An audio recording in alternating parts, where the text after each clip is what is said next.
महाराष्ट्र में उठापटक और सियासी तूफान जो है वो गर्माता जा रहा है। 2 जुलाई को हुई बगावत के बाद से एनसीपी 2 गुटों में बंट गई है।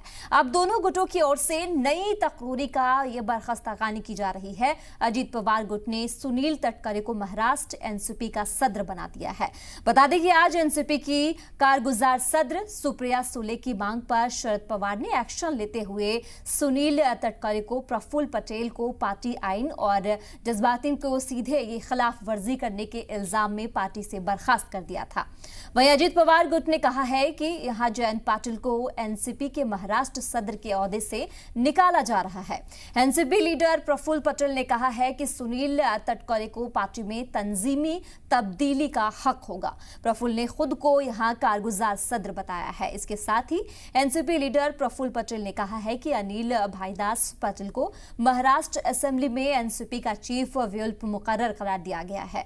यह फैसला प्रफुल्ल पटेल और सुनील तटकरे को शरद पवार के एनसीपी से हटाए जाने के कुछ ही देर बाद आया है।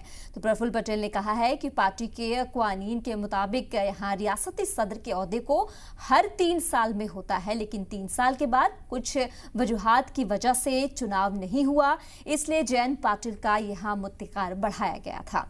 लेकिन अब सुनील तटकरे को फौरी तौर पर रियासती सदर बनाने का अहम फैसला लिया गया है।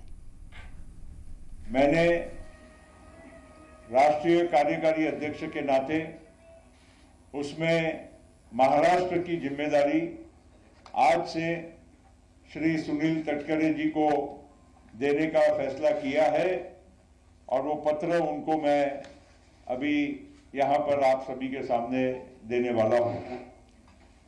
साथ साथ में श्री सुनील तटकरे जी अभी इसमें आगे के भी जो पार्टी के जो संगठनात्मक जो नियुक्तियां हैं, चेंजेस है, वो कर सकते हैं।